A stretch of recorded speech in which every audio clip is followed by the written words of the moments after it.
ठीक है ठीक है ठीक है। ओके, सी जॉइंट।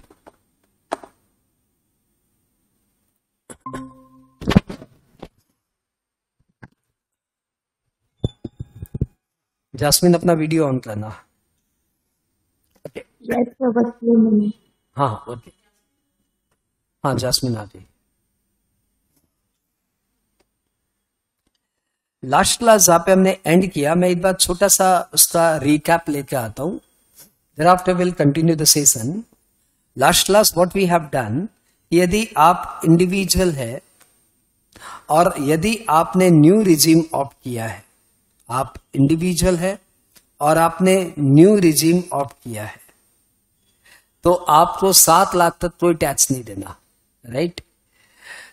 7 लाख तक कोई टैक्स नहीं देना। कैसे? वैसे तो 3 लाख पे निल, नेक्स्ट 2 लाख पे 5% ऐसे कुछ रेट है, हाँ, लेकिन आपको 7 लाख तक कोई टैक्स नहीं देना, क्योंकि यदि आपकी इनकम अप टू 7 लाख है तो आपको रिबेट मिल जाता है 20,000 का। You remember that point? Remember that point? एक बार चेक कर लो अपनी कॉपी। यदि आपकी इनकम 7 लाख तक है तो आपको 20,000 का रिबेट मिल जाता है। अरे यार, तुम तो ऐसे चेहरे बना रहे हो जिस लगता मैं एकदम नई बात कर रहा हूं। ये बात देख लो यार, मैंने सब कराया है तुम्हें। ये देखो, ये देखो, मैंने लास्ट क्लास से सब कराया। ये अलग बात है लास्ट क्लास हुए काफी दिन हो जाए, लेकिन ऐसा थोड़ी कि आपको याद नहीं रहेगा। आओ तुम्हें दिखा देता हूं बस।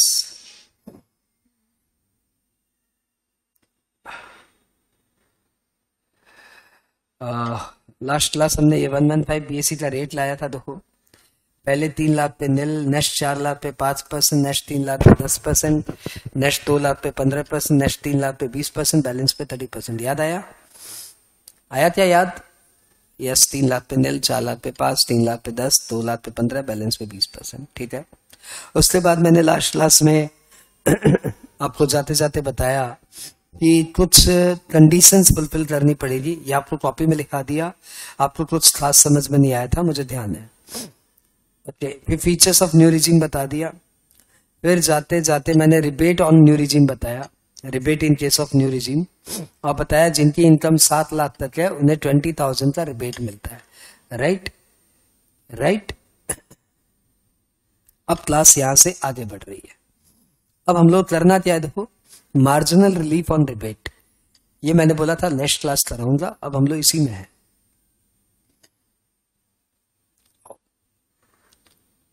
Marginal relief on rebate.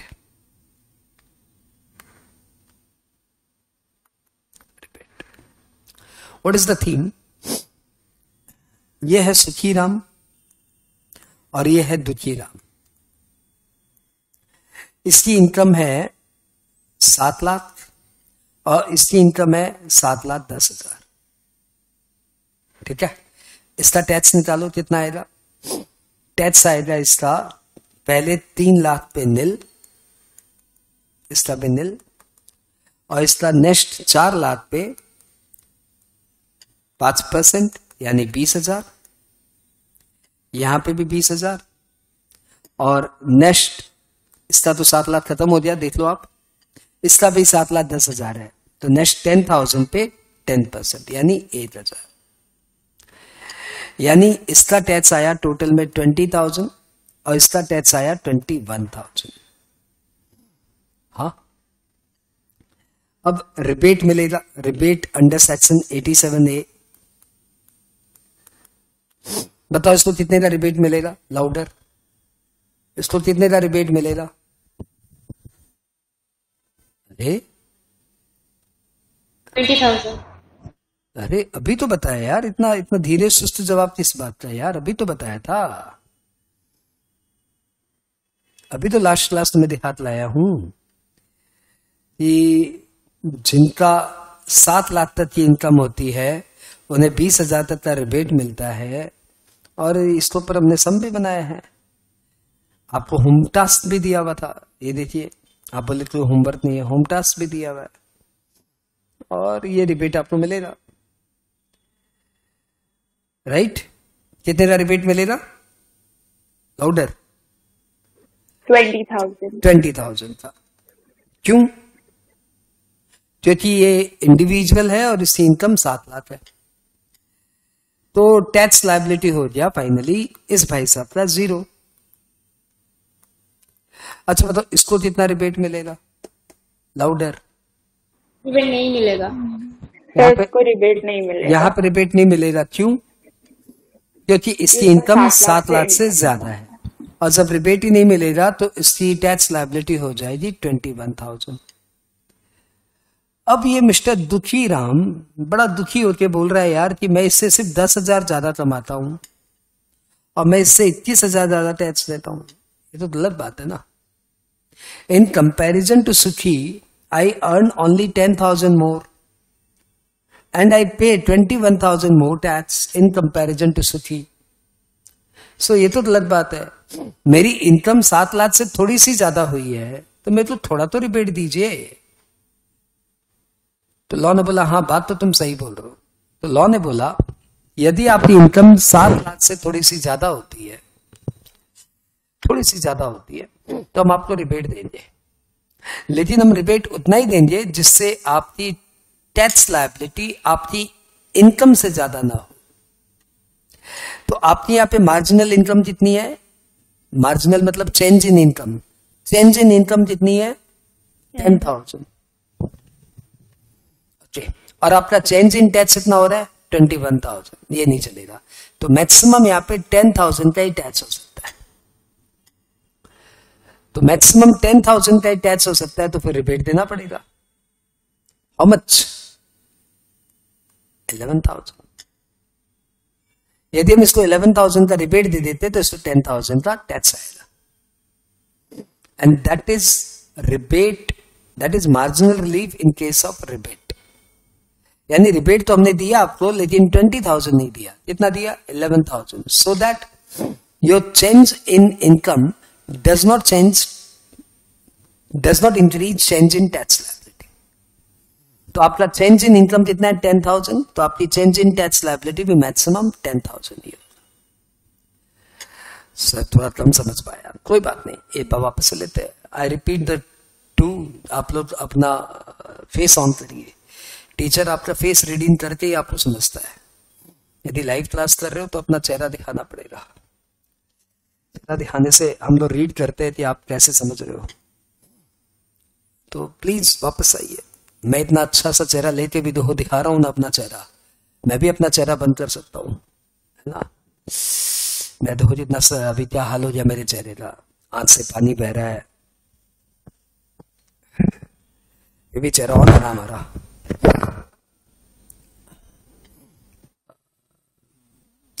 Jasmine तुम्हारा चेहरा अभी भी नजर नहीं आ रहा है। वीडियो इज ऑन लेकिन चेहरा नजर नहीं आ रहा है।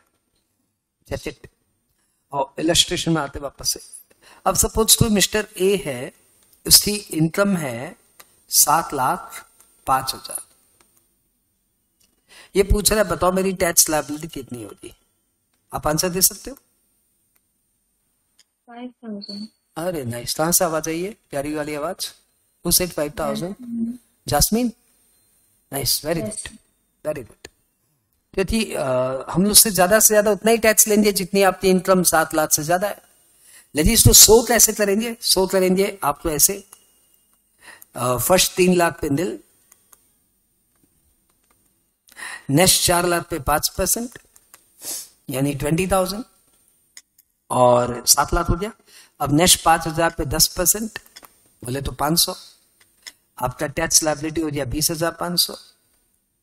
हम आपको रिबेट देंगे। क्यों? क्योंकि आपकी change in tax, change in income कितनी है? 7 लाख के कंपैरिजन में आपकी इनकम कितनी ज्यादा है? सिर्फ 5,000 ज्यादा है। तो आपका टैक्स 5,000 से ज्यादा हो ही नहीं सकता, इसलिए हम आपको रिबेट देंगे 15,500 का। हम आपको 15,500 का एक रिबेट देंगे ताकि आपका टैक्स आए 5,000। अब हम लोग इस पे हेल्थ एजुकेशन सेस ऐड करेंगे 4%, बोले तो 200 रुपया। आपका फाइनल आंसर हो गया 5,200। I wait and I repeat. कोई डाउट है? तो नहीं डाउट है तो फिर नेक्स्ट तुम अपने आप बताओ। एक इलस्ट्रेशन लिखिए, कॉपी में लिखिए illustration. Find tax liability of Mr. A who opted new regime, who opted default regime, default regime मतलब new regime,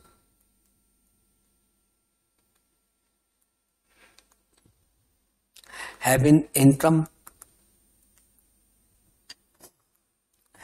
income of rupees 7,18,000, 7,18,000। आपको बताना है see tax liability. Answer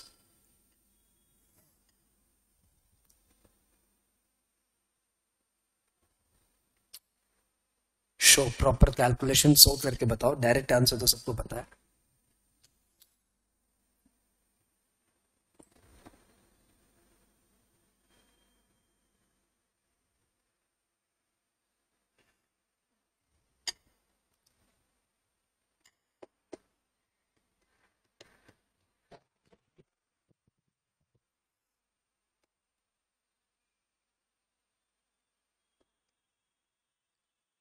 I hope you have done.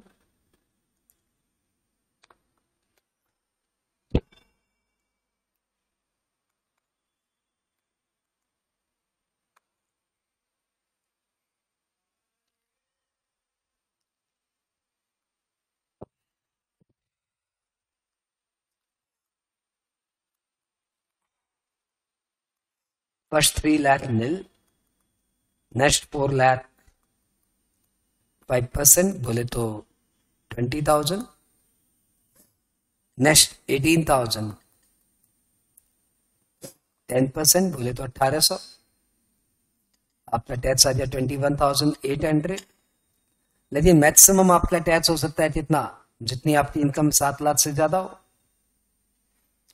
Therefore आपको rebate मिलेगा how much, 3,800। 3,800 कहां से आया, clear है प्रवीण, क्लियर है। बट अब आपका सेस आ जाएगा 4%, 720। Answer is 18,720। आप ऐसे बोल सकते हो tax liability is equal to 18,720।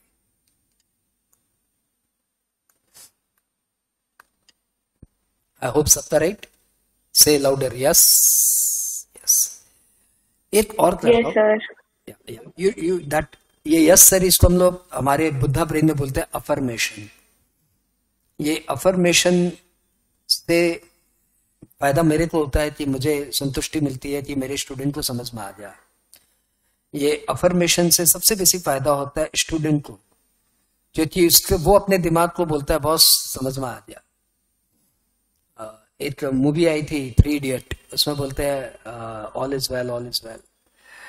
You know that's a good, मतलब वो बहुत ही बुद्धा ब्रेन का बहुत ही बड़ा वो है कॉन्सेप्ट।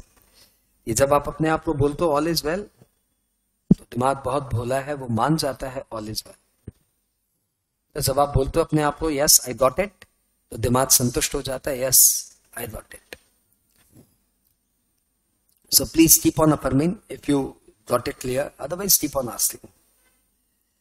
इलस्ट्रेशन एक दूसरा लेकर आता हूं। Mister A, a resident, aged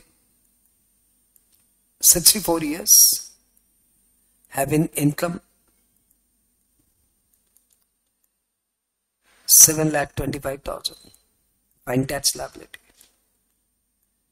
आप बताओगे कि मैं बनाऊं? बोलो, आप बनाओगे कि मैं बनाऊं?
वेटिंग वेटिंग कितना time?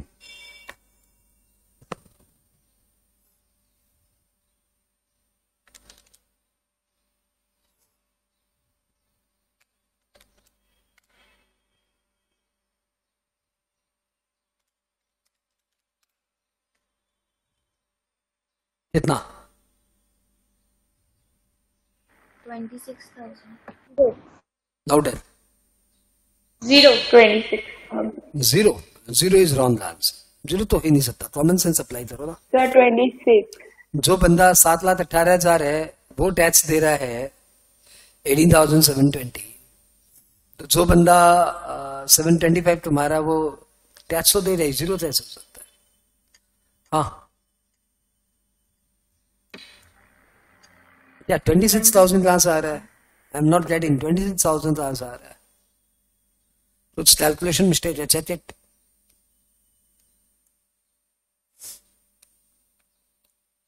Calculation of tax liability. क्या बात, एक भी बच्चे ने आंसर नहीं दिया. फर्स्ट 3 लाख पे नील. नेक्स्ट 4 लाख पे 5% बोले तो 20,000. और नेक्स्ट 25,000 पे 10% बोले तो 2,500. तो आपका टैक्स हो गया 22,500. अब आप ये बताइए कि क्या आपकी मार्जिनल टैक्स यानी 22,500 क्या आपकी मार्जिनल इनकम से ज्यादा हो रहा है? इज इट लाइक दैट कि आपका tax is more than income? ऐसा हो रहा है क्या?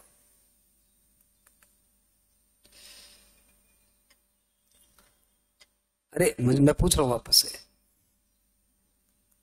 मैं वापस से पूछ रहा हूं, क्या ऐसा हो रहा है क्या कि आपका टैक्स आपकी इनकम से ज्यादा हो गया? देखो टैक्स कितना है 22,500. Yes, sir. और इनकम कितनी हो रही है? इनकम तो आपकी मार्जिनल इनकम 25,000 है. व्हेन वी से मार्जिनल इनकम मतलब आपकी इनकम 7 लाख से कितनी ज्यादा है? तो आप बताइए आपकी इनकम 7 लाख से कितनी ज्यादा है? सर मेरी इनकम तो 725 है. 7 लाख से कितनी ज्यादा है? सर 25,000 ज्यादा है. तो क्या आपकी मार्जिनल इनकम मार्जिनल टैक्स से कम है क्या? नो नो, मेरी टैक्स कम है, मेरी इनकम ज्यादा है. इन दैट केस रिबेट का सवाल ही नहीं उठता. ऐसे भी आपकी इनकम 7 लाख से ज्यादा है, रिबेट नहीं मिलेगा. तो ऐसे में आपका टैक्स हो गया फाइनली 22,500. और सेस तो लगेगा ही. 22,500 पे 4% 900 रुपए. और आपका फाइनल टैक्स लायबिलिटी आ गया 23,000.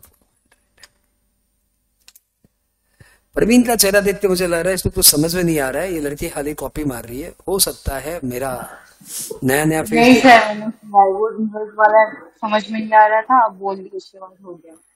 हो सकता है मैं नया फेस देख रहा हूं तो नहीं आइडेंटिफाई कर पा रहा हूं. तो I hope you got it. फिर भी मैं तुम्हारे लिए एक सिंपल सा सेंटेंस लिख दूं, उससे तुम्हें बहुत क्लियर हो जाएगा. Note, no rebate if income exceeds 7,20,000. 7,20,000 से ज्यादा इनकम हो जाए तो रिबेट मिलना ही नहीं है. बस बात खत्म. 7 लाख पे ज्यादा हो जाए तो मार्जिनल रिलीफ वाला कॉन्सेप्ट आएगा. और 7,20,000 से ज्यादा हो जाए तब तो रिबेट मिलना ही नहीं है. यानी 3 बातें आप दिमाग में बैठा लो कि यदि आपकी इनकम, देखो बातें हो रही है न्यू रिजीम की. हाँ, यदि आपकी इनकम अप टू 7 लाख है तो भैया टैक्स 0. यदि आपकी इनकम 7,20,000 से ज्यादा है तो भैया रिबेट 0. और यदि आपकी इनकम 7 लाख से 7,20,000 के बीच में है तो आपका tax can not exceed marginal income.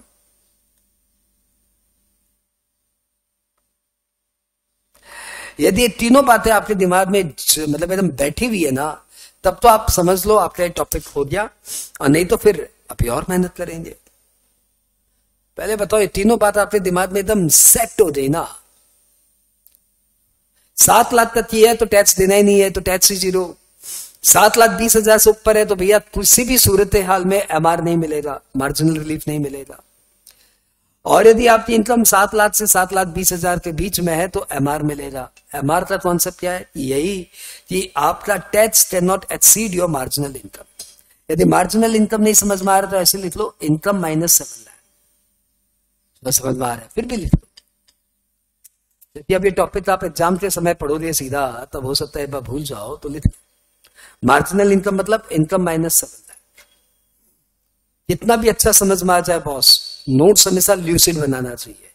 ऐसे समझो कि मेरा छोटा भाई इससे पढ़ेगा, ये सोच के हमेशा नोट्स बनाना चाहिए। खास करके प्रोफेशनल एग्जाम की जब भी तैयारी कर रहे हो तो नोट्स बहुत ज्यादा ल्यूसिड होने चाहिए, उतना ल्यूसिड जितना आप अपने टीचर से एक्सपेक्ट करते हो। क्योंकि आज से 2 महीने बाद ये चैप्टर आपको कौन पढ़ाएगा? आपका टीचर नहीं, ये नोट्स ही आपको पढ़ाएगा।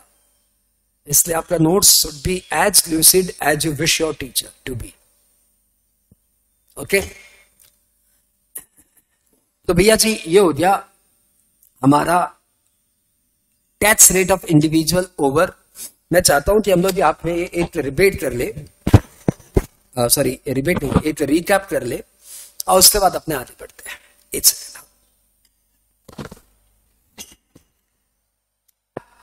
और एक रिबेट रिकैप करते हैं।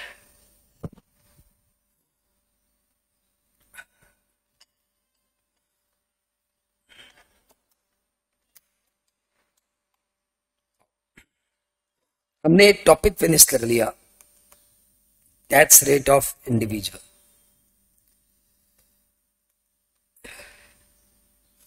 और ये one of the toughest topic था आपके सिलेबस का। इसे कंप्लीट करने में हमें करीबन 3 क्लास लग जाए। ध्यान से रिकैप करना और कोशिश करना कि सारा आप अपने आप बोलो, एक भी चीज आपको ऐसा नहीं लगे कि यार ये मुझे ध्यान नहीं था। ठीक है, इंडिविजुअल की टैक्स रेट 2 तरीके में डिफाइंड है, एक ओल्ड रिजीम, इसको ऑप्शन 1 बोल देते हैं, और एक न्यू रिजीम, इसको ऑप्शन 2 बोल देते हैं। माना इसका नाम ओल्ड रिजीम है, लेकिन दोनों रिजीम आज की डेट में एप्लीकेबल है। नथिंग लाइक ये ओल्ड सिलेबस न्यू सिलेबस, ऐसा कुछ नहीं है, दोनों ही रिजीम आज की डेट में एप्लीकेबल है। यदि आपने ऑप्ट कुछ भी नहीं किया तो ये रिजीम आपके ऊपर अपने आप लग जाएगी, इसलिए इसको बोलते हैं बाय डिफॉल्ट रिजीम। ठीक है, ओल्ड रिजीम में इंडिविजुअल को 3 पार्ट में डिवाइड किया गया है। हो सकता है वो वेरी सीनियर सिटीजन हो सकता है वो सीनियर सिटीजन हो सकता है वो अदर कैटेगरी में हो। सीनियर सिटीजन मतलब वो जिसका एज रेसिडेंट प्लस 60 ईयर्स से ज्यादा हो। वेरी सीनियर सिटीजन मतलब वो जो रेसिडेंट प्लस जिसकी उम्र 80 ईयर्स से ज्यादा हो। और बाकी सारे इधर आ जाए,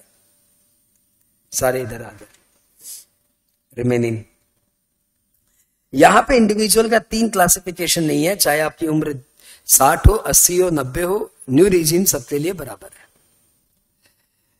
इंडिविजुअल में मेल फीमेल बोल के कोई डिफरेंशिएशन नहीं है, चाहे मेल हो तब भी टैक्स रेट वही है, फीमेल हो तब भी टैक्स रेट वही है। टैक्स रेट में बच्चे और बड़े में तो अंतर नहीं है, चाहे आप 12 साल के हो तब भी आपके ऊपर टैक्स रेट वही है, चाहे आप 22 साल के हो तब भी टैक्स रेट वही है, चाहे आप 42 ईयर्स हो तब भी आपके लिए टैक्स रेट यही है। बात क्लियर?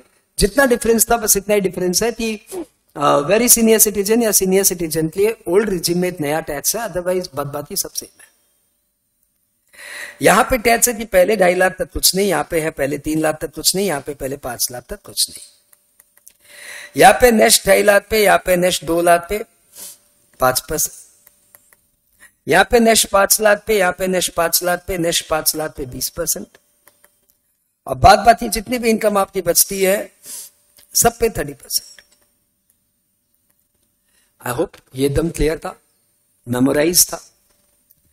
नटसेल में बोले तो नटसेल में 10 लाख पे 1,12,500, 10 लाख पे 1,10,000 और 10 लाख पे 1 लाख, और बैलेंस पे 30%। ठीक है, ये नटसेल है। आई होप ये सब क्लियर। न्यू रिजीम की बात करें न्यू रिजिम की बात करें तो भैया जी फर्स्ट 3 लाख पे नील, नेक्स्ट 4 लाख पे 5%, नेक्स्ट 3 लाख पे 10%, नेक्स्ट 2 लाख पे 15%, नेक्स्ट 3 लाख पे 20% और बैलेंस पे 30%। इसमें नक्सल में बात करें तो पहले 15 लाख पे 1.5 लाख और बैलेंस पे 30%। ऐसा ही है। अब हाँ बोलो, मैं आगे बढ़ूं, एकदम क्लियर।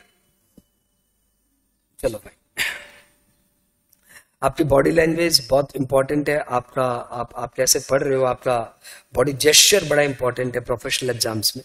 जरा सा भी एटीट्यूड जीरो करके, जैसे मॉन्टेसरी का बच्चा चिल्ला चिल्ला के पढ़ता है ना, आप ध्यान रखना। आप हमारे टेट्स में तो मॉन्टेसरी के स्टूडेंट हो, क्योंकि टेट्स तो इससे पहले आपने कुछ पढ़ा ही नहीं। तो please behave like a Montessori student and ask like a professional students. Sir 15 lakh पे 1.4 लाख होता है। 1.4 है क्या? बता दो मुझे, मुझे याद नहीं आ रहा है। मैं एक बार चेक कर लेता हूँ। 20,000 मैं चेक कर लेता हूँ। 30,000, 60,000, तो 6, 3, 9, 3, 12, तो 14, एकदम परफेक्ट। Thank you ma'am. तो 15 लाख पे 1,40,000, बैलेंस पे 30%। ठीक है, ये बड़ा काम का है। ये पीडीएफ आपको मिल ही जाता है, तो ये पीडीएफ से बाद में आप अपने घर पे इस बार समरी बना देना। अब इन दोनों में सरचार्ज ये सिमिलर रेट है। सरचार्ज, यदि आपकी इनकम 50 लाख तक है तब तो no surcharge, no surcharge. Income 50 lakh से ज्यादा है तो 10% सरचार्ज, 10% सरचार्ज। इनकम 1 करोड़ से ज्यादा है तो 15% सरचार्ज, 15% सरचार्ज, 15% सरचार्ज। पेन बोल रहा भाई महीने भर बाद चलाएगा तो ऐसे थोड़ी चलूंगा मैं। कितना दिन हो गया तुम्हें ज्वाइन किया चलना? महीने भर अप्रॉक्स। बस नेक्स्ट 2 करोड़ पे 25%, 25%। और यदि आपकी इनकम 5 करोड़ से ज्यादा है तो 37%। And if you know very well, यहाँ पे 37% वाली सरचार्ज नहीं है, यहाँ पे वो 25% वाली सरचार्ज है। You remember all these? ऐसा कुछ नहीं था ना कि ये बात नया लग रहा है मुझे। हेल्थ एजुकेशन सेस दोनों ही सूरत पे 4%। New regime is subject to certain conditions, और वो कंडीशंस आपको कोई खास समझ में नहीं आई, लेकिन ठीक है, वो आपकी कॉपी में लिखा हुआ है। तो भैया जी आपने इतना सही पढ़ा है। फिर आपने थोड़ा सा रिबेट पढ़ लिया। ओल्ड रिजिम में आपने क्या पढ़ा? यदि आप रेसिडेंट इंडिविजुअल हो, आपकी टोटल इनकम 5 लाख तक है तो आपको रिबेट मिलेगा 12,500 का। न्यू रिजिम में आपने क्या पढ़ा? यदि आप रेसिडेंट इंडिविजुअल हो, आपकी टोटल इनकम 7 लाख तक है तो आपको रिबेट मिलेगा 20,000 तक, 20,000 तक। यहां पे रिबेट में भी मार्जिनल रिलीफ है। On rebate on income between 7 lakh से 7,20,000,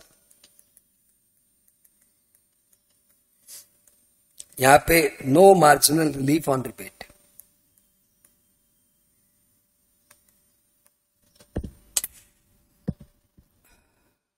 देख लो भैया जी, ये मैंने आपको समरी सुना दिया। I hope this recap was sufficient. उसके बाद इसमें हमने कम से कम 12-15 सम बनाए होंगे, छोटे छोटे छोटे छोटे। वो सारे सम्स आप एक बार दोबारा बना लेना। It will hardly take half an hour. वो 15 सम आपको दोबारा बना लेना चाहिए। मैं आपको फिर से बता दूं, टेट्स का one of the toughest topic आपने कंप्लीट किया। टेट्स, यदि आपको ये सब चीजें कंट्रोल्ड रह रही ना, तो मतलब आप टेट्स आपके बस की बात है। कई जनों से सुना होगा आपने कि टैक्स किसी का बस की बात नहीं है यार। लेकिन यदि आप ये सब कंफर्टेबली सीख लिए हो और इसलिए सम्स आप दोबारा बना ले रहे हो, तो रेस्ट एश्योर कि टैक्स आपके बस की बात है, unless and until you start absenteeism. Absent मानना शुरू कर दोगे तो टैक्स मेरे बस की बात नहीं है। देखो मैं भूल गया 1,40,000, महीना भर नहीं पढ़ा टैक्स, मैं भूल गया सब कुछ। स्टार्ट करें, आगे बढ़े। आओ न्यू टॉपिक में जा रहे हैं, नाम है वही टैक्स रेट, लेकिन इस बार वही है tax rate of Hindu undivided family, HUF।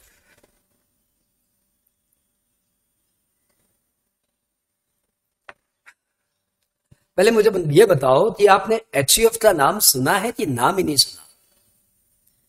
नाम सुना है तभी वर्ड HUF। अब मुझे बताओ ये होता क्या है, what is it? I give you 2 minute. HUF होता क्या है?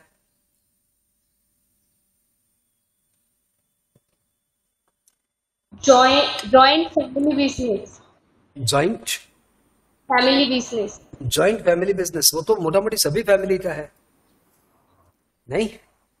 हिंदू सर इसमें एक कर्ता होता है और वो पास होते जाता है वो लोग के स्टेजेस में। HUF में जॉइंट फैमिली होती है, कर्ता होता है, ये सब आप फीचर बता रहे हो कि HUF में ये सब होता है। मैं मूल जानना चाहता हूं, I want to know the root, what do you mean by HUF? HUF क्या होता होगा? अच्छा मैं तुम्हें सिंपल सा क्वेश्चन पूछता हूं तो मुझे बताना। मैं और मेरा भाई, मेरा भाई नहीं आ रहा, मेरा भाई तो नहीं आ रहा, मैं और मेरे टाबरे, हम लोग मिलके एक बिजनेस चला रहे हैं। ऐसे समझो मैंने भी बिजनेस शुरू किया है। हाँ मैंने बिजनेस शुरू किया है, ये हूं मैं, और मैंने स्टार्ट कर दिया बिजनेस, ठीक है। 10 साल बाद मेरे टाबरे बड़े हो गए, वो लोग भी इसी बिजनेस में आ गए। इसका नाम चुन्नू, उसका नाम मुन्नू, ये चुन्नू मुन्नू भी इसी बिजनेस में आ गए। अब हम लोग तीनों मिलकर बिजनेस चला रहे हैं। ये बिजनेस स्टार्ट किसने किया था? मैंने। बाद में क्या हुआ? बाद में चुन्नू बड़ा हुआ, चुन्नू भी ज्वाइन कर लिया, फिर मुन्नू बड़ा हुआ, मुन्नू ने भी ज्वाइन बिजनेस कर लिया। अभी तीनों मिलकर बिजनेस कर रहे हैं। मुन्नू को ज्वाइन कितने साल हुआ है? 1 साल। और चुन्नू को ज्वाइन किए 3 साल। और मैं कितने साल से? मैं तो शुरू से ही हूं। अब बताओ क्या हमारे बिजनेस को आप HUF की टाइटल देंगे? हम लोग तीनों हिंदू है। अब बताओ, हम लोग तीनों फैमिली है ऑब्वियसली। अब बताओ क्या हमारे बिजनेस को आप HUF का नाम देंगे? लाउडर।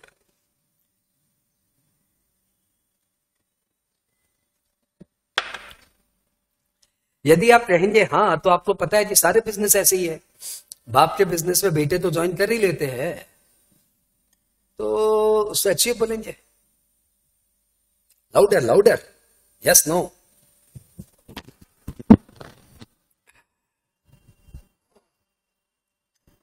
अरे यार ये चुप्पी टाइम वेस्ट करती है। बोल दो हाँ, बोल दो ना। कौन सा तुम्हारा हाँ सही है, कौन सा तुम्हारा ना सही है? कहने में क्या हर्ज है? बोलो क्या HUF है ये? फेवरेटली याद है कि जनरेशंस जब होता है और जैसे ही इंस्टेंट ये लोग तो बाद में ज्वाइन कर रहे हैं, पैदा होते ही एक शेयर मिल जाता है और ऐसा। ये सब फिर तुम फीचर बता रही है, तुम्हें सिर्फ फीचर ध्यान है, तुम्हें ये नहीं मालूम कि HUF क्या है। That is the problem. ये तुमने इसको एकेडमिकली पढ़ा है, कॉन्सेप्चुअली नहीं पढ़ा है। बस प्रोफेशनल एग्जाम्स में इसमें 4 पॉइंट लिखना है तो 4 पॉइंट याद कर लिए, लेकिन एग्जैक्टली चीज क्या है वो पता होना चाहिए। अदरवाइज आप CA भी बन जाओगे, CS भी बन जाओगे, CMA भी बन जाओगे, जॉब नहीं मिलेगा क्योंकि आपका कॉन्सेप्ट खराब है। जॉब भी मिल जाएगा, अच्छा जॉब नहीं मिलेगा क्योंकि कॉन्सेप्ट खराब है। मार्केट में कॉन्सेप्चुअल वाले बच्चों की कीमत है भाई, जो हर चीज कॉन्सेप्चुअली सीखते हैं। तो प्लीज आप वैसे ही सीखो। And answer is HUF 3 word से मिलकर बनता है, Hindu, undivided and family. I repeat, HUF 3 word से मिलाकर बनता है, हिंदू, अनडिवाइडेड एंड फैमिली। इसको, ये जो बच्चों को समझने में प्रॉब्लम हो रही है ना, that is because of its nomenclature. इसका नाम इतना ज्यादा अट्रैक्टिव है कि लोग थोड़ा कम समझते हैं। ये तो वर्ड आता है फैमिली तो एकदम आदमी कंफ्यूज हो जाता है। फैमिली मतलब फैमिली बिजनेस। फैमिली मतलब हमारे एंसेस्टर कॉमन होने चाहिए। मतलब मुंद्रास मिलके ही एक मुंद्रा एचयूएफ बना सकते हैं। जैसे मैं और मेरे मामा का लड़का मिलके एचयूएफ नहीं बना सकते। दो हम लोग भी फैमिली है, परंतु वो अलग है, उसकी टाइटल अलग है, मेरी टाइटल अलग है, तो हम लोग एचयूएफ नहीं बना सकते। मैं और मेरा भाई मिलके बना सकते हैं, मैं और मेरे पापा मिलके बना सकते थे, मैं और मेरा बेटा मिलके बना सकता है, लेकिन मैं और मेरे मामा का लड़का मिलके नहीं बना सकते। ओवर। हिंदू मतलब it must B governed bye Hindu law.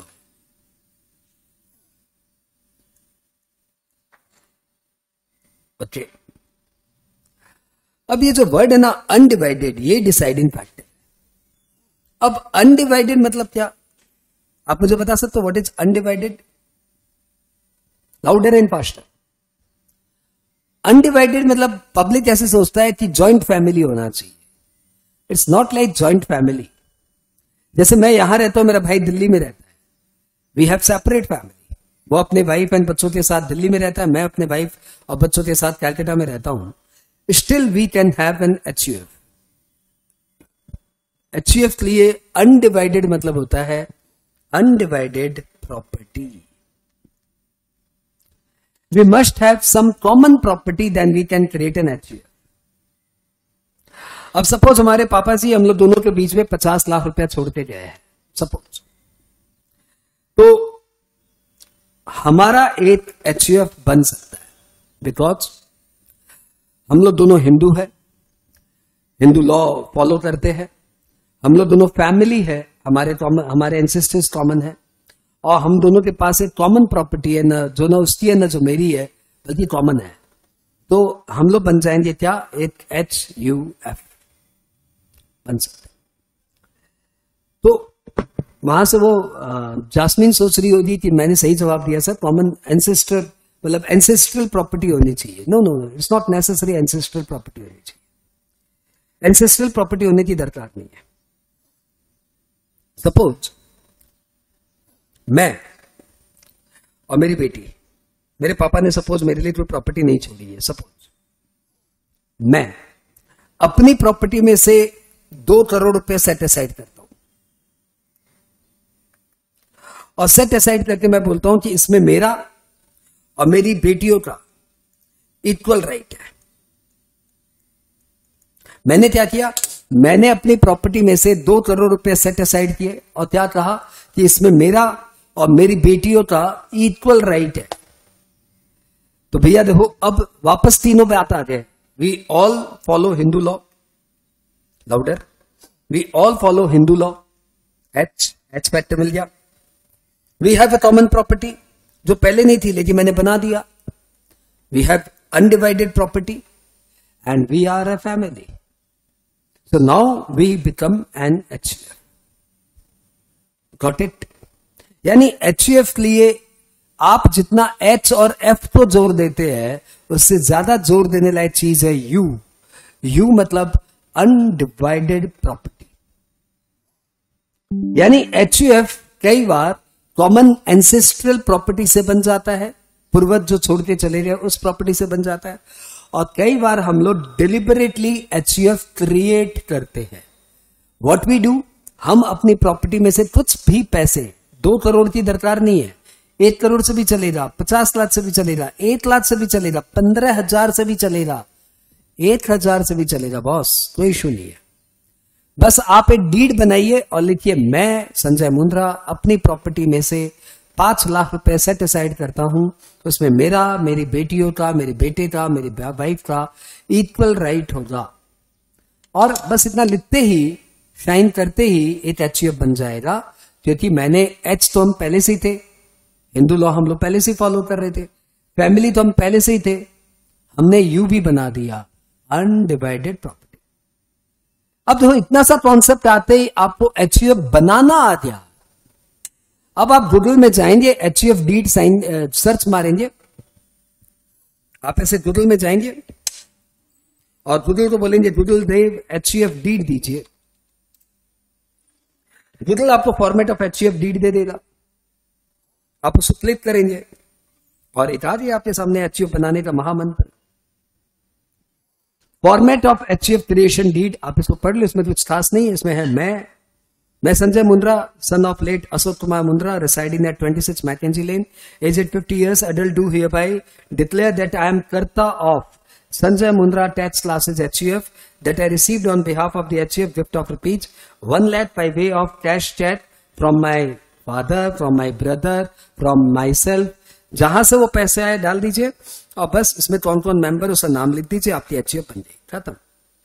जो आपके HUF के मेंबर है उन सबका नाम डाल दीजिए, श्री, श्रीमती, कुमारी, कुमार, जो है सबका साइन करवा लीजिए, HUF डीड बन गई। 4 लाइन की डीड है बॉस। क्योंकि मतलब क्या चीज से है, मतलब है रोकड़ा से, रुपया डाल दो बन जाएगी HUF। और कौन कौन HUF के मेंबर एक बार डिक्लेयर कर दो। मैं ऐसा भी बना सकता हूं कि मैं संजय मुंद्रा 5 लाख रुपए सेट असाइड करता हूं, जिसमें मेरा, मेरी वाइफ का और मेरी बड़ी बेटी का इक्वल राइट होगा। मेरी छोटी बेटी बोलेगी मेरा क्यों नहीं, मेरा क्यों नहीं, मेरा क्यों नहीं। मैं बोला चल तू साइड चल, ये मेरे पैसे, मैं जिसको डालूंगा मेरी मर्जी है ना, तू कहां से आई, चल तू यहां से। तो बस हम लोग तीनों मिलकर भी HUF बना सकते हैं। ये तो जो पैसे डाल रहा है वो बताएगा ना, 30 में 30 का इक्वल राइट होगा। तो सर अब हम लोग तो पढ़े थे कि मदर के वुम में भी जो बच्चा है उसका भी बर्थ राइट आ जाता है after being creation of HUF। लेकिन HUF क्रिएट करते समय मैं डिफाइन कर सकता हूं कि हमारे कौन कौन मेंबर होंगे। अब इन मेंबर के एंसेस्ट्रल का भी कॉमन, इन मेंबर्स के डिसेंडेंट्स का भी इक्वल राइट आते जाएगा। अब सपोज मैंने बनाया मेरे वाइफ का और मेरे लड़के का, 3 का मिलने HUF बनाया, मैंने बेटियों को सेट असाइड कर दिया, नहीं लाया उसको HUF में। तो अब मेरे और कोई बच्चे होते हैं या मेरे बच्चों के कोई और कोई बच्चे होते हैं, तो भैया ये सब HUF के ऑटोमेटिक मेंबर बनते जाएंगे। Got it? भैया ये एग्जाम में पूछेगा? नहीं, एकदम नहीं पूछेगा। लेकिन कब तक ऐसे अधूरा नॉलेज लेके चलोगे? Only exam oriented. यही पता नहीं है HUF क्या होता है और पढ़े जा रहे हो करता और क्या क्या राम जाने। अच्छा ये बताओ, जब तुम्हें HUF का इतना अच्छा कॉन्सेप्ट आ ही गया, तो बताओ क्या सिख अनडिवाइडेड फैमिली HUF मानी जाएगी? क्या जैन अनडिवाइडेड फैमिली HUF मानी जाएगी? क्या बुद्धिस्ट अनडिवाइडेड फैमिली HUF मानी जाएगी? क्या मुस्लिम अनडिवाइडेड फैमिली HUF मानी जाएगी? Tell me one by one. सबसे पहले जैन के बारे में बताओ। जैन अनडिवाइडेड फैमिली क्या HUF मानी जाएगी? लाउडर।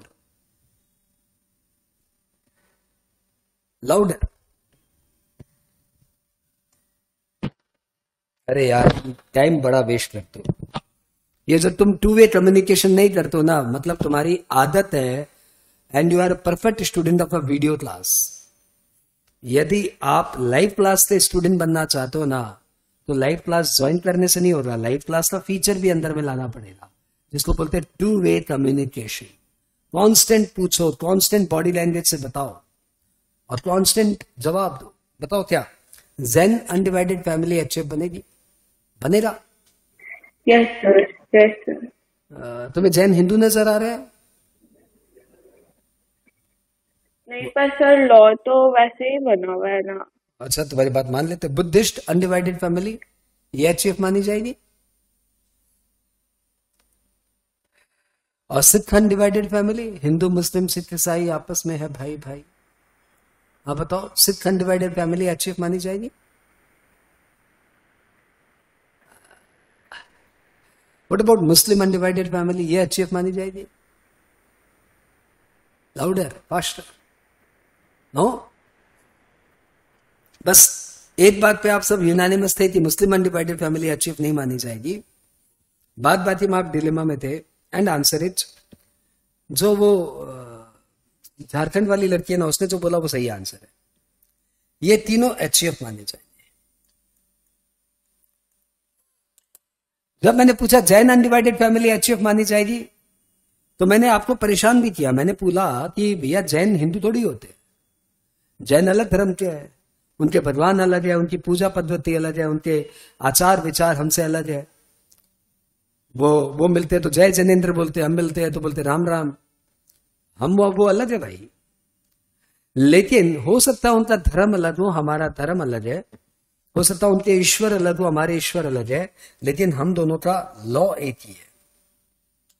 इस देश में हिंदू लॉ बोल के एक लॉ है जिससे जैनीज भी गवर्न होते हैं। Hindu can not do second marriage, Jaini also can not do second marriage. ये कहां बोला हुआ है? धर्म में बोला हुआ है? नहीं, लॉ में बोला हुआ है। धर्म में तो हमारे दशरथ जी के 3 पत्नियां थी, तो भैया धर्म में तो नहीं बोला हुआ है। लेकिन हमारा हिंदू लॉ ये बोलता है कि we can not have second marriage, और वही जैनी भी फॉलो करते हैं। Jaini also govern by that law, Buddhist also govern by that law, and Sikh are also govern by the same law, that is Hindu law. यानी यदि मेरी प्रॉपर्टी के बीच में मेरे बच्चों में झमेला हो जाए मेरे जाने के बाद, वो बोलता बाप का प्रॉपर्टी मेरा, वो बोलता बाप का प्रॉपर्टी मेरा है, तो there is a Hindu law जो डिसाइड करेगा कि ये प्रॉपर्टी किसको मिलेगी, कैसे मिलेगी। और वही लॉ सिख के केस में अप्लाई होता है, वही लॉ जैन एंड बुद्धिस्ट के केस में अप्लाई होता है। परंतु मुस्लिम्स का अपना एक अलग लॉ है, मुस्लिम पर्सनल लॉ। उनका आपने सुना ही होगा, Muslim personal law board, and they are Muslims are govern by Muslim personal law board. तो धर्म तो भैया हिंदू और सिख का भी अलग है और हिंदू और मुस्लिम का भी अलग है, लेकिन यहाँ पे बात धर्म की हो ही नहीं रही है। यहां पे बात हो रही है क्या चीज की? लॉ की। आपने ध्यान दिया होगा यहां पे, it must be govern by Hindu religion, नहीं Hindu law.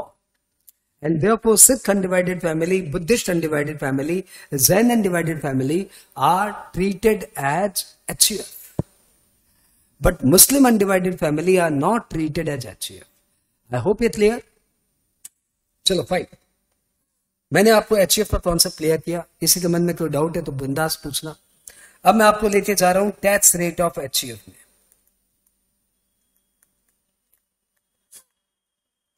And answer is 1 line, same as individual, खत्म। ओ, तो क्या सर इसमें भी 2 रिजीम होती है? Yes, old regime, new regime. तो क्या इसके भी न्यू रिजीम का सेक्शन 115 BAC है? Answer is yes. तो क्या इसमें भी ये रिजीम बाय डिफॉल्ट है? Answer is yes. तो क्या इसमें भी न्यू रिजीम में पहले 3 लाख पे निल, नेक्स्ट 4 लाख पे 5%, नेक्स्ट 3 लाख पे 10%, नेक्स्ट 2 लाख पे 15% और बैलेंस पे 30%? क्या यही लॉ यहां पे अप्लाई होता है? Answer is yes. तो ओल्ड रिजीम में क्या यहां पे भी वही है? 2.5 लाख पे निल, 2.5 लाख पे 5%, 5 लाख पे 20%, बैलेंस पे 30%? क्या यही अप्लाई होगा? Answer is yes. तो क्या यहां पे भी senior citizen, very senior citizen का कॉन्सेप्ट है? आंसर इज नो, क्योंकि HUF की कोई उम्र नहीं हो सकती ना, इसलिए इसमें senior citizen, very senior citizen का कॉन्सेप्ट छोड़ दो, तो बात बाकी सेम एज इंडिविजुअल। एक मिनट कंफर्म करिए, क्या इसमें भी सरचार्ज का वही नियम है? 50 लाख तक निल, 50 लाख से ज्यादा होने पे 10%, 1 करोड़ से ज्यादा होने पे 15% और 2 करोड़ से ज्यादा होने पे 25% और 5 करोड़ से ज्यादा होने पे ओल्ड रिजीम में 37%, न्यू रिजीम में वही 25%। And answer is yes, same या सेम। तो क्या इसमें भी हेल्थ एजुकेशन सेस लगेगा? 4%, आंसर इज यस। तो क्या इसमें भी रिबेट मिलेगा? Answer is no, rebate is applicable to resident individual only. Rebate is applicable to resident individual only. इसलिए इसको सिखाने के लिए मैंने, मालूम, रिबेट को मैंने प्रोनाउंसिएशन ही चेंज कर दिया, मैं इसको राइबेट कहता हूं। क्या कहता हूं मैं इसे? Rebate. I don't pronounce it as rebate, I pronounce it as rebate. Rebate बोलने से मेरे स्टूडेंट को हमेशा ध्यान रहता है कि रिबेट सिर्फ रेसिडेंट इंडिविजुअल पे एप्लीकेबल है, ये एचयूएफ पे एप्लीकेबल हो जाए नहीं। तो आप भी मेरी तरह रिबेट को राइबेट बोलना शुरू कर दो। कुछ गलतियां ऐसी होती है जो फायदेमंद होती है, तो इसको गलती करो, राइबेट बोलना शुरू करो। लोग बोले तो बोलो राइबेट राइबेट राइबेट, वो आपको मूर्ख माने अच्छी बात है, परंतु फिर आप तो कभी नहीं भूलेंगे कि एचयूएफ को रिबेट नहीं मिलता। क्लियर? और फिर आप ये भी कभी नहीं भूलेंगे कि नॉन रेसिडेंट इंडिविजुअल को रिबेट नहीं मिलता, क्योंकि रिबेट में 2 वर्ड आपने एकदम जोर से पकड़ लिया, R and I. R for resident, I for individual. Copy करना चाहो तो कर सकते हो। सर एक बार कर लेते हैं, हाँ तो कर लो। तो सर इसमें भी वो सारी तो ओल्ड में बोलो आप। ओल्ड में सीनियर और सुपर सीनियर का वो नहीं होगा? नहीं है ना, क्योंकि एचयूएफ की कोई उम्र थोड़ी हो सकती है। आप पूछ सकते हो जो हे एचयूएफ बिजनेस तुम कितने साल के हो, वो बोलेगा नहीं भाई मेरी कोई उम्र नहीं होती है, आई एम परपेचुअल। इसलिए एचयूएफ में वो senior citizen very senior citizen का कॉन्सेप्ट नहीं है। मैं लिख दूं no senior citizen very senior citizen concept in HUF, आप भी लिख लेना है। चलो कॉपी मारिए, अच्छी अच्छी हैंडराइटिंग में कॉपी मारिए। अपने सर की तरह गंदी हैंडराइटिंग मत रखिए। अच्छी हैंडराइटिंग मतलब अच्छा कैरेक्टर, अच्छा स्वभाव, इसलिए हैंडराइटिंग अच्छी बनाइए। तो सर आपका स्वभाव अच्छा नहीं है, मेरा एकदम अच्छा नहीं है, तुम कॉपी करो। मेरा स्वभाव अच्छा नहीं भाई।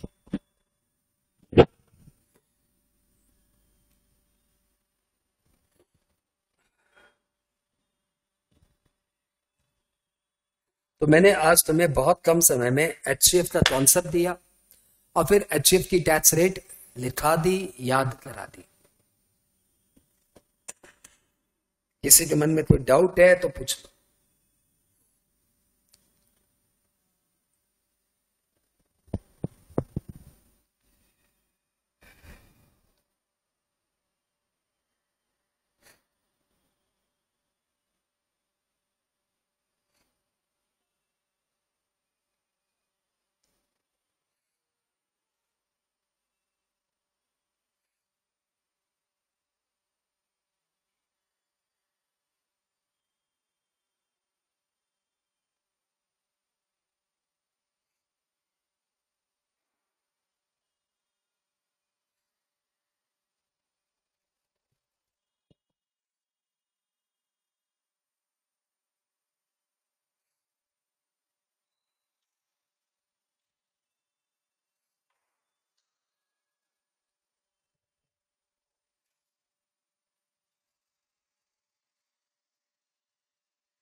देख लिए क्या?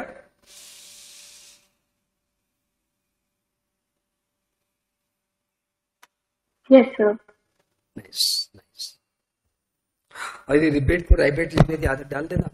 जहां जहां रिपीट लिखा हुआ स्पेलिंग सही कर देना, वहां पे राइबेट कर देना।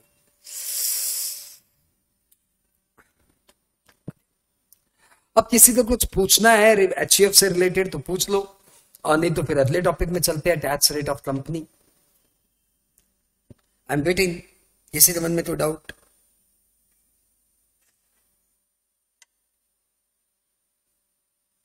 No doubt.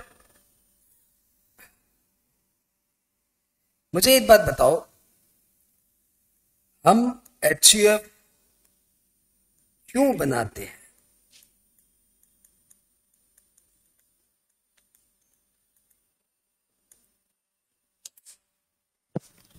आपने कई बार देखा होगा लोग एचयूएफ बनाते हैं, क्यों बनाते हैं? What is the benefit of creating HUF? Sir क्योंकि शायद उसका बिजनेस उसी के फैमिली में कंटिन्यू हो और मीन्स उसका जो प्रॉपर्टी है वो भी फैमिली ही में जाए। देख, एक तो एचयूएफ बन जाता है कि दादाजी की प्रॉपर्टी रह गई तो हम लोग भाइयों में बंटवारा हुआ नहीं तो हमने एचयूएफ बना लिया, एक तो बन गया। और ये जो डीड वाला कॉन्सेप्ट तुमने देखा कि एक बंदा अलग से अपने पैसे को सेट असाइड करता है और बोलता है मेरा, मेरी वाइफ का, मेरे बच्चों का इक्वल राइट है, कहने की क्या दरकार है? वो तो अपने में ऐसा केमिस्ट्री है ही, ये मेरी प्रॉपर्टी में मेरे बच्चों का राइट है ही, इसमें क्या है? मेरे जाने के बाद उसी को मिलेगा। लिटरली मैं कमा भी उन्हीं के ले रहा हूँ। मेरे जीवन में मेरे ऊपर जितना खर्चा होना उतना तो मैं कमा चुका हूँ। अब तो मैं जितना भी कमा रहा हूँ अपने बच्चों के और ग्रोथ के लिए कमा रहा हूँ। तो ये तो इम्प्लाइड है। तो इसमें कहना क्या और डीड क्या साइन करना, क्यों बनाते हैं हम एचयूएफ? मैं तुम्हें समझा, जो तुम्हें समझाने जा रहा हूं ना उसका तुम्हारे एग्जाम से दूर दूर तक लेना नहीं है। और जो समझाने जा रहा हूं जब तक वो नहीं समझोगे ना, टेस्ट से इतने दूर रहोगे कि कुछ भी समझ नहीं आएगा। तो मेन बात है टेस्ट से, ध्यान से देखो, आप ध्यान से देखो टेस्ट से मेन बात। हमारे टैक्स में कहते हैं 2.5 लाख तक नो टैक्स, ऐसे कहते हैं। हाँ, लेकिन मैं कहता हूं कि मैं 20-25 लाख तक तो टैक्स देता ही नहीं हूं। 20 लाख से ज्यादा इनकम होगी तो जाके हम लोग कहीं टैक्स देते हैं। वैसे सब 20 लाख तक टैक्स नहीं देते आप? नहीं। देखो कैसे, ये बिजनेसमैन की बात कर रहा हूं, जॉब वाले की बात नहीं कर रहा हूं। सपोज ये है बिजनेसमैन, नाम है बिजनेस बीजू, बीजू ये बिजनेसमैन है। इसने दुकान खोली और दुकान से इनकम आनी शुरू हो गई। जब तक इसकी इनकम 1 लाख थी इसको कोई टैक्स नहीं देना था। 2 लाख हुई, 3 लाख हुई, 4 लाख हुई, कोई टैक्स नहीं देना। इनकम 5 लाख हो गई, अभी तक टैक्स नहीं देना क्योंकि रिबेट मिल जाता है 5 लाख तक, तो इसने कोई टैक्स दिया ही नहीं। अब इसकी इनकम 5 लाख से ऊपर जा रही है। अब इसकी इनकम आ रही है करीबन 7 लाख, 8 लाख, 10 लाख। तो इसने क्या किया, अपनी दुकान में ही एक सेगमेंट अलग कर दिया और अपनी वाइफ के नाम पे अलग सा काउंटर कर दिया, मिसेस बुजू। मिसेस बुजू के नाम पे अलग सेगमेंट कर दिया। सपोज ये लोग पैसे थे सलवार कुर्ता एंड साड़ी, तो साड़ी अपने नाम पे रख लिया और सलवार के लिए अपनी वाइफ का काउंटर बना दिया अलग। अब 2 बिजनेस हो गए, मिस्टर बुजू का बिजनेस एंड मिसेज बी का बिजनेस। मिस्टर बी में इनकम आने लगी 5 लाख और मिसेज बी की इनकम अप और आ गई 5 लाख। तो बताओ, ये एसएससी अलग है, ये एसएससी अलग है और दोनों इंडिविजुअल है। दोनों को 5 लाख तक कोई टैक्स नहीं देना। यानी इनकम हो चुकी है फैमिली की 10 लाख, लेकिन टैक्स नहीं दे रहे। क्यों? क्योंकि 2 अलग अलग इंडिविजुअल है, दोनों की इनकम 5-5 लाख है। अब इनकी बिजनेस और बढ़ रही है, इनको बाजू वाली दुकान खरीदनी है। तो बाजू वाली दुकान मालूम किसके नाम पे कर देंगे? अपने बच्चे के नाम पे कर देंगे। मिस्टर चन्नू के नाम पे खरीद लिए। अब वहां से जो इनकम आनी है उसमें भी कोई टैक्स नहीं लगना 5 लाख तक। क्यों? क्योंकि चन्नू सेपरेट एसएससी है, उसका भी 5 लाख तक इनकम एग्जम्प्टेड है। इनको और बिजनेस एक्सपेंड करना है, बाजू में एक और दुकान मिल रही है, उसने वो भी खरीद लिया। अब दुकान खरीदेंगे जिसके नाम पे, मुन्नू के नाम पे नया बिजनेस करेंगे और यहां पे भी कोई टैक्स नहीं देंगे। तो 20 लाख तक तो कोई टैक्स नहीं दिया। 4 एसएससी थे, घर में 4 प्राणी थे, चारों के नाम पे बिजनेस शुरू हो गया। 5 लाख चारों की इनकम दिखा रहे हैं, कोई टैक्स नहीं देना। अभी बाजू में दुकान और मिल रही है, इनको बिजनेस एक्सपेंड करना है। रिपीट, अभी बाजू में एक दुकान और मिल रही है, इनको बिजनेस एक्सपेंड करना है। What should they do? बताओ क्या करना चाहिए? नाउ दे शुड, अब तो 500 मेंबर तो है नहीं, इनके घर में तो 4 ही मेंबर थे। हाँ, तो अब ये 5वां, तुम बोलोगे 5वां मेंबर कहां से लाए? तो अब ये बनाएंगे HUF। यही 4 है, अब एक HUF बना देंगे। 4 का मिलकर एक HUF बना देंगे, वहां पे भी 2.5 लाख तक नो टैक्स। यानी अभी इस फैमिली की इनकम 22.5 लाख हो चुकी है और ये कोई टैक्स नहीं दे रहे। यानी HUF बेसिकली बनता है जब आपका बिजनेस एक्सपेंड होने वाला होता है, तो आप एक HUF के नाम पे एक्सपेंशन कर दो ताकि आपको 2.5 लाख का एक एग्जम्पशंस और मिल जाए। आप बाद में जब टैक्स पढ़ोगे तो आपको मालूम पड़ेगा यहाँ पे काफी सारे डिडक्शंस मिलते हैं, तो मोटा मोटी यहाँ पे भी 4.5 लाख तक कोई टैक्स नहीं लगता है। वो डिडक्शन चैप्टर में आप पढ़ोगे। ATC का डिडक्शंस मिल जाता है, ATCCD का डिडक्शंस मिल जाता है, ATC का डिडक्शन मिल जाता है, ATD का डिडक्शंस मिल जाता है। तो बहुत सारे डिडक्शंस मिल जाते हैं, यहां से इनको टैक्स बेनिफिट और मिल जाती है। यानी why do we create HUF? We create HUF to save our tax. यहां तक कोई डाउट आया तो पूछो। बात क्लियर कि कैसे एक बिजनेस फैमिली 20-25 लाख तक तो टैक्स देती ही नहीं है, उसके बाद इनकम आती है, then they think about paying tax, otherwise नहीं। हाँ हाँ, अरे हाँ बोलो, अच्छा वाला हाँ। Yes, sir. अब किसी के मन में कोई क्वेश्चन आ रहा है? नहीं आ रहा, मेरे मन में आ रहा है। ये सर फिर तो ये बताइए, ये HUF का प्रिविलेज सिर्फ हिंदू को क्यों दिया गया? मुस्लिम लोगों को ये बेनिफिट क्यों नहीं दिया गया? क्योंकि आपने ये तो बता ही दिया हमें कि Sikh undivided family, Buddhist undivided family, Jaini undivided family will be treated as HUF. आपने हमें ये भी बता दिया मुस्लिम अनडिवाइडेड फैमिली HUF की तरह ट्रीट नहीं होगी। तो प्रश्न आता है कि ये जो बेनिफिट मिला कि एक दुकान और खोलनी है तो अपने HUF के नाम पे खोल लो, 5 लाख का टैक्स और बच जाएगा। तो ये बेनिफिट क्या मुस्लिम्स को नहीं है? सपोज एक मुस्लिम है, उससे ऑलरेडी 4 हस्बैंड वाइफ और 2 बच्चे हैं, वो लोग ने ऐसे ही वही पॉलिसी अप्लाई किया जो मिस्टर बुद्धू ने अप्लाई की, मिस्टर बुजू ने अप्लाई किया था, वही कॉन्सेप्ट मुस्लिम ने अप्लाई किया। तो फिर 5वां दुकान खोलना है तो वो प्रिविलेज क्या मुस्लिम्स को नहीं मिलनी चाहिए? हाँ या ना? मिलना चाहिए, ऑब्वियसली। इंडिया इक्वल राइट है सबका। तो फिर मुस्लिम अनडिवाइडेड फैमिली बोल के इनकम टैक्स में कोई कॉन्सेप्ट क्यों नहीं है? और क्यों नहीं है तो मुस्लिम चुप कैसे बैठे? और बड़ी बात है। हाँ, क्यों हमारे वो हैदराबाद का जो है ना वो पॉलिटिशियन, वो अभी तक चिल्ला क्यों नहीं रहा पार्लियामेंट में? तो आंसर इज, इनकम टैक्स में मुस्लिम अनडिवाइडेड फैमिली बोल के कोई कॉन्सेप्ट नहीं है, बस एक लाइन है कि Muslim undivided family shall be treated as individual. यानी income tax recognises Muslim undivided family, but it does not have any separate tax treatment. One court judgment is there, the MUF shall be treated as individual and that's all. वो court के judgement में भी मुझे लगता है उन्हें बोलना चाहिए था MUF shall be treated as HUF, परंतु उन्होंने MUF को थोड़ा ज्यादा प्रिविलेज देते हुए कहा कि MUF shall be treated as individual। यानी जो रिबेट का कॉन्सेप्ट है वो HUF पे तो नहीं लगता, लेकिन हो सकता है वो MUF को मिल जाए, क्योंकि MUF shall be treated as individual। बात क्लियर? तो एक छोटी सी लाइन लिखते इस कॉन्सेप्ट को क्लोज करो, MUF shall be treated as individual।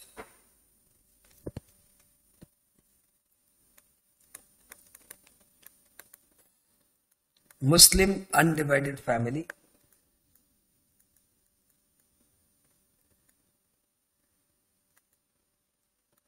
shall be treated as individual। लो भैया, तुम्हारा मैंने टैक्स रेट ऑफ इंडिविजुअल करा दिया, टैक्स रेट ऑफ HUF करा दिया। HUF होता क्या बताया, HUF लोग क्यों बनाते ये भी बताया, और MUF का क्या होता ये भी मैंने तुम्हें बता दिया। इसमें से ये वाला जो नोट लिखा है वो एग्जाम में कभी नहीं पूछा। HUF लोग क्यों बनाते एग्जाम में कभी नहीं पूछा। HUF का कॉन्सेप्ट एग्जाम में कभी नहीं पूछा। सिर्फ HUF की टैक्स रेट इकलौती चीज है जो आपके एग्जाम में पूछी गई है। आगे बढ़ते हैं, let's move to next, tax rate of firm.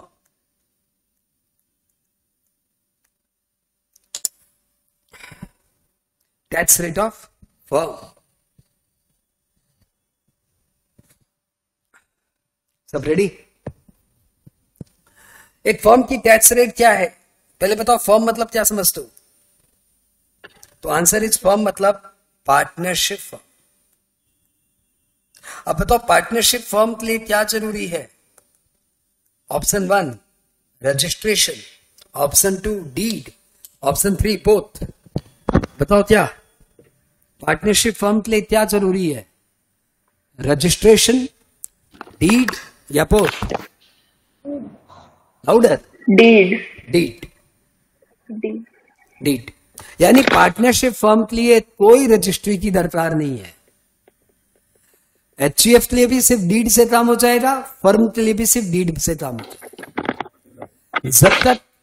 जब तक आपकी डीड नहीं बन जाती हम आपको एचयूएफ, जब तक आपकी डीड नहीं बन जाती हम आपको फर्म ट्रीट नहीं करते हैं। बात क्लियर? ध्यान रखिएगा, सोल प्रोप्राइटरशिप भी तो फर्म होती है, लेकिन उसको फर्म नहीं बोलते। Sole proprietorship shall be treated as individual. यदि प्रयास मेरे सोल प्रोप्राइटरशिप में है तो प्रयास की इनकम संजय मुंद्रा की इनकम ही मानी जाएगी। भले उसका नाम है प्रयास, लेकिन सिंस वो सोल प्रोप्राइटरशिप है इसलिए वो इंडिविजुअल यानी मिस्टर मुंद्रा की इनकम मानी जाएगी। That is my point. लेकिन यदि प्रयास मेरा और मेरी वाइफ का पार्टनरशिप फर्म है तो फिर वो फर्म की तरह ट्रीट होगा। बात क्लियर? ओके। तो tax rate of firm it is flat 30%। कोई एग्जेम्प्टेड सेलिंग नहीं भाई, सीधा 30% टैक्स, सीधा 30% टैक्स। तो most easy to remember and most difficult to handle. आप लोग के लिए मजे है, जिनका फर्म है उनको बहुत कष्ट है यार। सीधा 30% टैक्स। 10,000 कमाओ तब भी 30% टैक्स। हाँ 1 लाख कमाया तो 30,000 टैक्स। हाँ तो बड़ा पेनफुल है।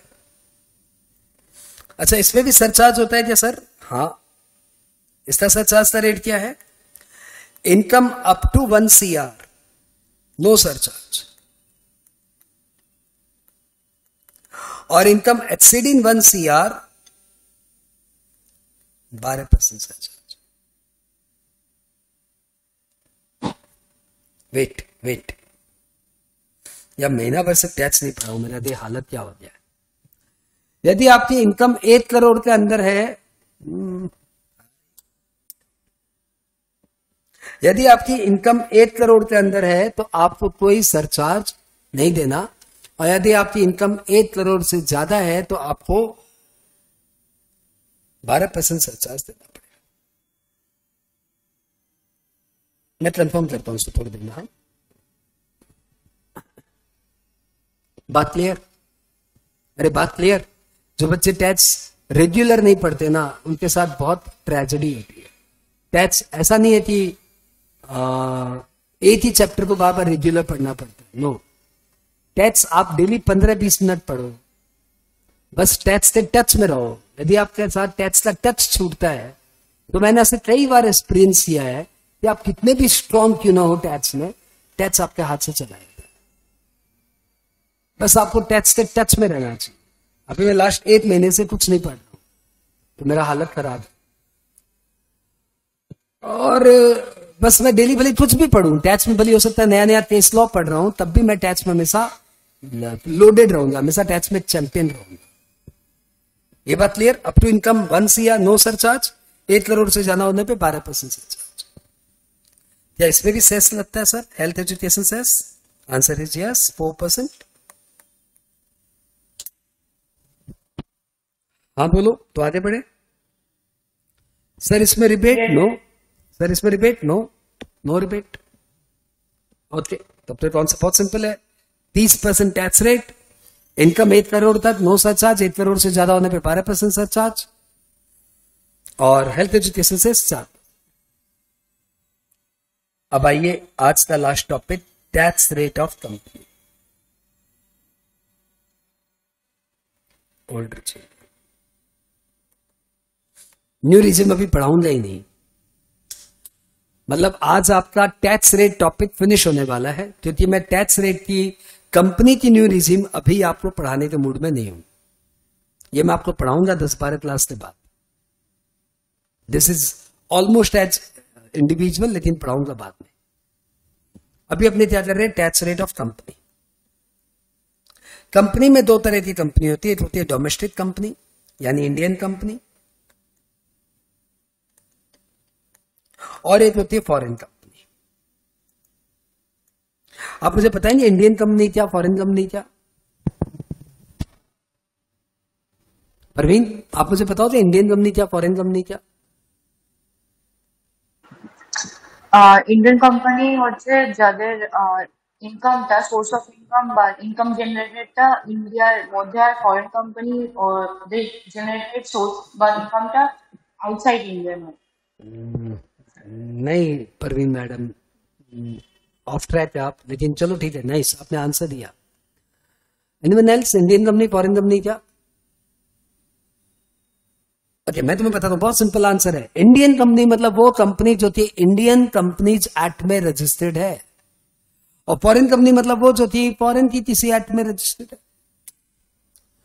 What is Indian company? Which is registered under Indian companies act. Simple.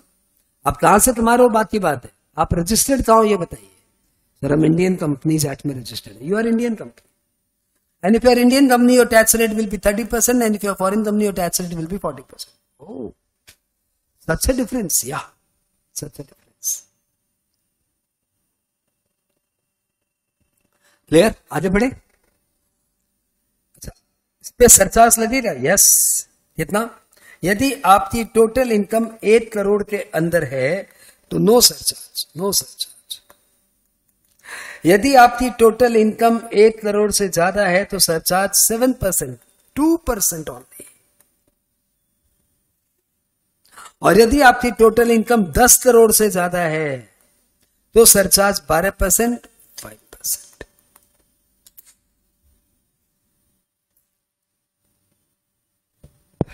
तो वो कंपनी जो 10 करोड़ से ज्यादा कमाती है वो इंडियन कंपनी 12% सरचार्ज देती है, और जो इंडियन फॉरेन कंपनी 10 करोड़ से ज्यादा कमाती है वो सिर्फ 5% सरचार्ज देती है।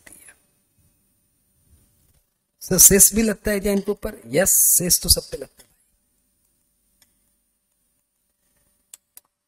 तो सर अभी तक एक ही फैक्टर कॉमन है, health education cess. Answer is yes, सिर्फ एक ही फैक्टर कॉमन है, हेल्थ एजुकेशन सेस 4%। सरचार्ज की रेट वेरी करती है।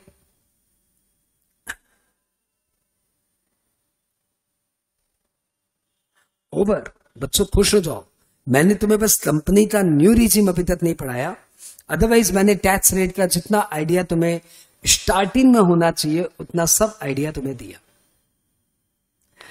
एक छोटा सा रिकैप लेते हैं और क्लास को ओवर करेंगे। आओ रिकैप। बहुत दिनों से मिला नहीं था ना, इसलिए आज डिलिबरेटली क्लास लेने आया। आज सीन नहीं था क्लास का मेरा, हाथ में इन्फेक्शन है, ऐसे विलेन बन के पढ़ा रहा हूं। ये लुक कैसा ले रहा है मेरा, विलेन वाला? आज अंकिता तो देखते हंस रही थी, इसने इसका पहले इसमें स्माइल आया, इसको बोले इसको चेहरे पे डर आना चाहिए, इसको तो स्माइल आ रहा है। एकदम खतरनाक विलेन टाइप का लग रहा। बड़े सुमड़े हो यार, एक कमेंट ही कर देते, हाँ सर अच्छे लग रहे हो, झूठा ही सही, मेरा जी हो जाता।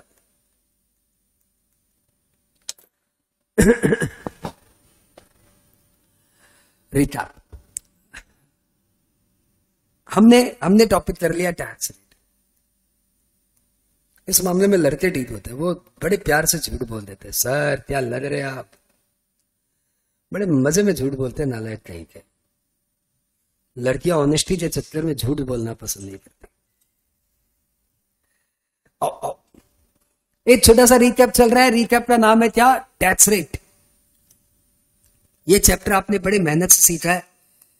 रिकैप देखिए, tax rate of individual, tax rate of HUF, tax rate of firm, tax rate of company. ठीक है, इंडिविजुअल का टैक्स रेट है दो रीजिम में डिवाइडेड है ये।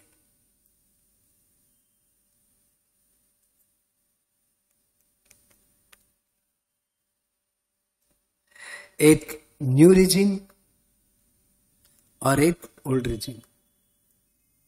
पहले आप ओल्ड रिजिम फिनिश करिए। ओल्ड रिजिम 3 पार्ट में डिवाइडेड है। यदि आप वेरी सीनियर सिटीजन है तो अलग, सीनियर सिटीजन है तो अलग, बात के लिए अलग। फटाफट बताइए कितना? 5 lakh, 3 lakh, 2.5 lakh, 0, next 2 lakh, next 2.5 lakh, 5%, next 5 lakh, 5 lakh, 5 lakh, कितना है याद नहीं आ रहा है, 20%, बैलेंस पे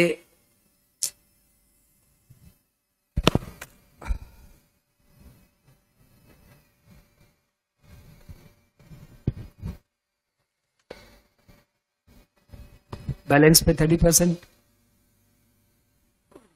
न्यू रिजिम में ऐसा कुछ नहीं है, सीधा है 3 लाख पे 0, 4 लाख पे 5%, नेक्स्ट 3 लाख पे 10%, नेक्स्ट 2 लाख पे 15%, नेक्स्ट 3 लाख पे 20% और बैलेंस पे 30%। इन दोनों में सरचार्ज का कॉन्सेप्ट है। 50 लाख तक 0, 50 लाख से ज्यादा होने पे ओल्ड रिजिम पे 10%, न्यू रिजिम में भी 10%। 1 करोड़ से ज्यादा होने पे 15%, 15%। 2 करोड़ से साथ साथ बुदबुदा रहे हो ना, साथ साथ बोल रहे हो ना। 2 करोड़ से ज्यादा होने पे 25% और 5 करोड़ से ज्यादा होने पे 37% ओल्ड रिजिम में, न्यू रिजिम में 25%। हेल्थ एजुकेशन से चाहे ओल्ड रिजिम हो या न्यू रिजिम हो 4%। भैया जी ये था हमारा tax rate of individual. HUF का टैक्स रेट क्या है? 2.5 लाख पे 0, नेक्स्ट 2.5 लाख पे 5% और 5 लाख पे 20% और बैलेंस पे 30%। या एचयूएफ में भी न्यू रिजिम ओल्ड रिजिम है? Answer is yes. एचयूएफ में भी ओल्ड रिजिम न्यू रिजिम है। तो सर क्या इसका न्यू रिजिम सेम है as individual? Answer is yes. I hope यहां तक क्लियर। सरचार्ज सी रेट एचयूएफ की भी सेम एज इंडिविजुअल।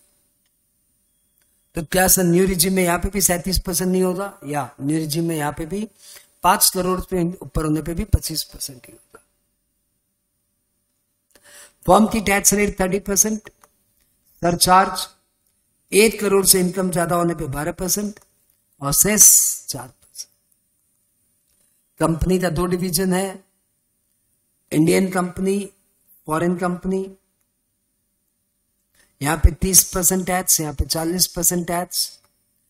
सरचार्ज यहां पे इनकम 1 करोड़ से ज्यादा है तो 7%, यहां पे 2%। इनकम 10 करोड़ से ज्यादा होने पे 12% और यहां पे 5%। सेस यहां पे भी फर्म में ओल्ड न्यू नहीं है? नहीं, फर्म में ओल्ड रिजिम न्यू रिजिम नहीं है। Next question. कंपनी में ओल्ड रिजिम न्यू रिजिम है, लेकिन मैंने भी आपको कंपनी का न्यू रिजिम पढ़ाया नहीं है क्योंकि मैं चाहता हूं कि पहले इतना ग्रिप में आ जाए। इंडिविजुअल का भी न्यू रिजिम पढ़ा के मैंने कौन सा बहुत बड़ा काम कर दिया, क्योंकि अभी तक वो आपको कंडीशंस तो समझ में आई नहीं है, इसलिए अभी भी वो नॉलेज अधूरा ही है। तो कंपनी में मैंने वो नॉलेज शुरू ही नहीं किया। वैसे मैं आपको नॉलेज इसलिए बता दूं, लिखना मत। कंपनी में न्यू रिजिम में 15%, 22% टैक्स होता है, सब्जेक्ट टू ऑलमोस्ट वही कंडीशन जो आपने 115 बीएससी में पढ़ा है। कब 22%, कब 15% और वो ऑलमोस्ट वर्ड की जगह एग्जैक्टली क्या है वो सब बाद में करेंगे। इसी बहाने वो कंडीशंस फिर से रिपीट होगी, ये सोच के इसको डेफर किया गया है।